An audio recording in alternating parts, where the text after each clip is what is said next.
Salut tout le monde, aujourd'hui je vais vous présenter une vidéo sur comment réussir sa vie professionnelle quand on vit à l'étranger. S'il vous plaît, si vous êtes intéressé par la vidéo, n'hésitez pas à vous abonner à ma chaîne, liker et commenter, ça va me motiver à trouver des sujets très intéressants à vous présenter. Bon, comment réussir sa vie professionnelle à l'étranger? Cette vidéo, elle est destinée euh, aux diplômés, c'est-à-dire qui ont un diplôme, licence, master, ingénieur ou n'importe quel diplôme et qui veulent travailler et réussir dans leur domaine quand on vit à l'étranger. Je vais parler de ce sujet à travers ma petite expérience. Je vis à l'étranger depuis à peu près 6 ans maintenant. Je travaille comme ingénieur dans une entreprise dans mon domaine.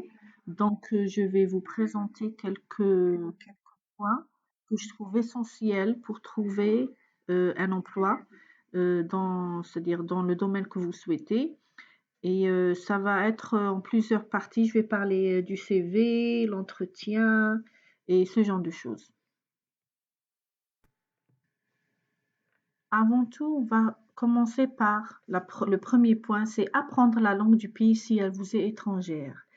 Ceci dit, c'est-à-dire si ce n'est pas du français, donc c'est l'anglais ou autre, danois, chinois, coréen, vous devez apprendre la langue nationale du pays parce qu'elle vous permet de vous intégrer socialement ou professionnellement dans la société. C'est très important. Il ne faut jamais sous-estimer l'apprentissage de la langue parce que c'est un point important qui peut faire la différence aussi dans votre CV.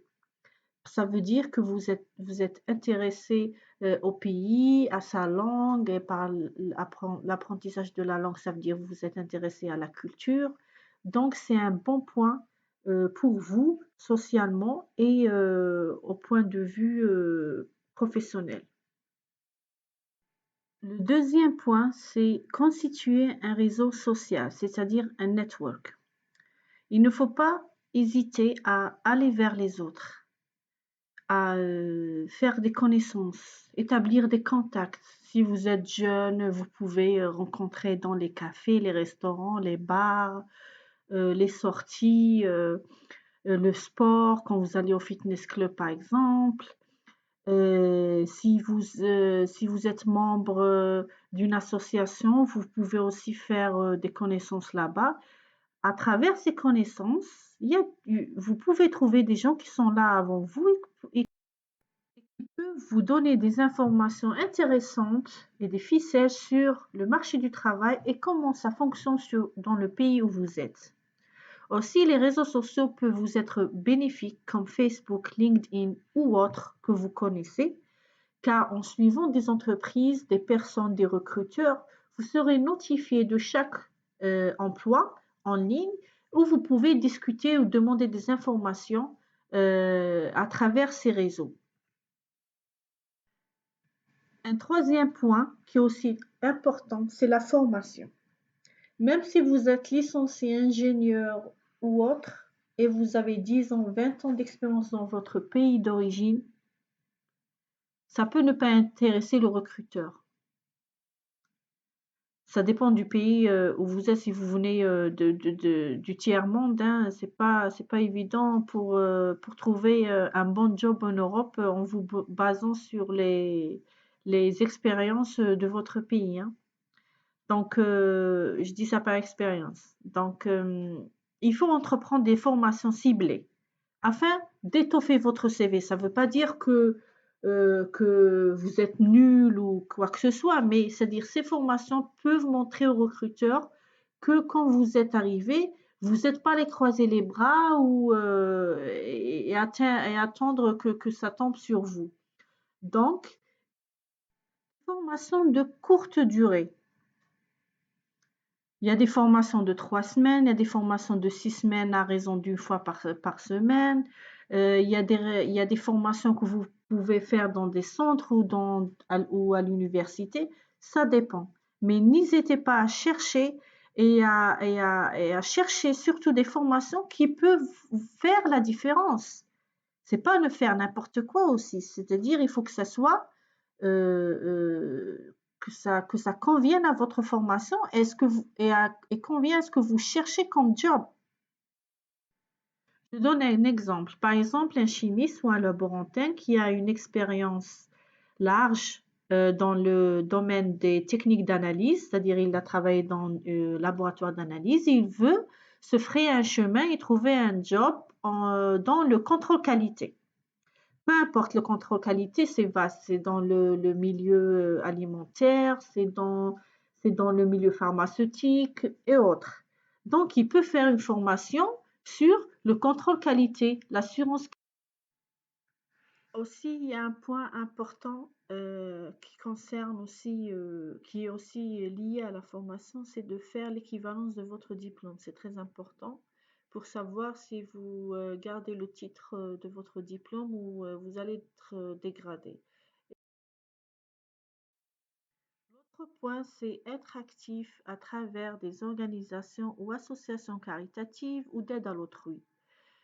Cette rubrique peut être bénéfique à ceux qui ont peu d'expérience professionnelle, car elle peut être bénéfique pour décrocher un entretien ou un job, car il y a des pays qui attachent beaucoup d'importance voilà, au bénévolat en général. En effet, le bénévolat peut valoriser vos compétences, mais aussi votre personnalité. Parce que face à deux candidatures qui se valent, par exemple, un recruteur peut privilégier celle qui expose une expérience bénévole parce que ça reflète l'investissement et l'ouverture de votre esprit. Aussi, elle peut refléter vos valeurs et votre personnalité. La prochaine rubrique, c'est les postes de vacation, remplacement ou des postes à mi-temps. C'est-à-dire ne pas hésiter à chercher des intermittences, des petits jobs qui dit petit job, c'est pas forcément serveur ou vendeur ou ce type de petits boulots, mais il y a beaucoup d'autres alternatives, comme par exemple des testeurs de services pour les comptes de certaines enseignes de vêtements, téléphonie, restaurants, parfumerie, etc. Ces petits jobs permettent de délier votre langue si vous voulez pratiquer la langue étrangère, faire des connaissances, surmonter une hygiène, un trac que vous pouvez avoir, euh, par exemple parler avec des inconnus, voilà, ça vous permet d'être plus confiant. Ne pas aussi être gêné de commencer par ces petits boulots, parce que quand on est diplômé en tant qu'ingénieur licencié ou un autre diplôme, il n'y a pas de mal à commencer bas. Et, mais sous une condition, c'est ne pas être limité à ces petits jobs. Il faut toujours être motivé à trouver un travail dans votre domaine. Parce que commencer par des petits boulots, c'est juste pour avoir des sous dans votre poche. Mais sous condition, c'est que limiter ces petits jobs à une expérience de très courte durée. Ça peut être du provisoire qui va vous permettre de trouver un poste qui vous correspond et qui correspond vos attentes et vos qualifications. Le prochain point, c'est se donner le temps. Eh bien oui, se donner le temps de s'intégrer dans la société, surtout si vous venez d'un pays qui n'a pas la même culture ou le même mode de vie. Se donner le temps de découvrir le pays, ses habitudes, la façon de penser des gens, ça peut être bénéfique pour l'approche que vous allez entreprendre dans votre recherche d'emploi. Persévérer dans votre recherche d'emploi, c'est un point capital parce que celui qui ne persévère pas perd rapidement l'espoir et perd rapidement la motivation et ne trouvera jamais ce qu'il veut. La motivation est très importante et la persévération en est encore plus. Soyez actif, ce n'est jamais assez de de fois d'envoyer de votre CV. Il faut persévérer jusqu'à ce que vous décrochiez l'entretien ou la position que vous souhaitez occuper. La persévérance, soyez toujours sûr de ça, la persévérance paye toujours. Par exemple, si vous envoyez 100 CV, peut-être que le 101e CV sera le bon. Ne perdez jamais. Personnalisez votre CV. Beaucoup de gens peuvent ne pas être d'accord avec cette rubrique, mais ça a marché pour moi et d'autres l'ont confirmé. Personnalisez votre CV, c'est-à-dire un CV pour chaque type d'annonce, pour que ça reflète mieux vos compétences avec les attentes du recruteur pour la position à laquelle vous déposez votre candidature. Par exemple, un CV type pour l'enseignement que vous customisez à chaque demande si nécessaire. Vous customisez, ça dépend de l'annonce, c'est-à-dire s'ils mettent le point sur un critère précis, donc vous le mettez en avant dans votre CV, bien sûr, si vous l'avez. Un CV type pour laborantin, etc. Prenez le temps nécessaire pour confectionner un bon CV, ce qui attire l'attention du recruteur, non pas par le graphique, les dessins, les couleurs, mais par les points clés c'est-à-dire ne pas trop écrire comme une histoire. Il faut mettre des points précis et voilà, ciblés pour que le recruteur, en 30 secondes, il peut, il peut avoir une idée globale et précise sur vos compétences et votre personnalité. Parce qu'il faut prendre en considération que le recruteur, c'est-à-dire il va voir peut-être 30, 40 CV par jour. Et c'est prenant. Donc, il va sélectionner et scanner les CV au fur et à mesure des réceptions. Le dernier point, c'est de s'inscrire dans plusieurs plateformes d'offres d'emploi. Il ne faut pas hésiter à s'inscrire dans les plateformes de recrutement. Il existe plusieurs genres de plateformes de recrutement sur le net. Il faut aussi créer des job alerts qui sont des notifications en cas qu'une offre d'emploi correspond à votre recherche. Donc, les job alerts, vous pouvez spécifier le titre, par exemple, de l'emploi que vous cherchez, la région, le salaire, etc. Mettez votre CV à jour au fur et à mesure des expériences professionnelles sur ces plateformes de recrutement. Ça permet aux recruteurs d'avoir une vision actualisée de votre expérience. Voilà.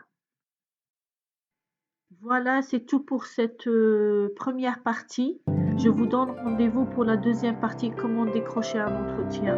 N'hésitez pas à commenter la vidéo. Si vous avez une question ou un commentaire, je répondrai dans la mesure du possible. N'hésitez pas à vous abonner à ma chaîne, liker ou commenter la vidéo. Partagez la vidéo pour ceux qui sont intéressés. Peut-être que ça peut intéresser d'autres personnes. Merci et rendez-vous pour la deuxième partie.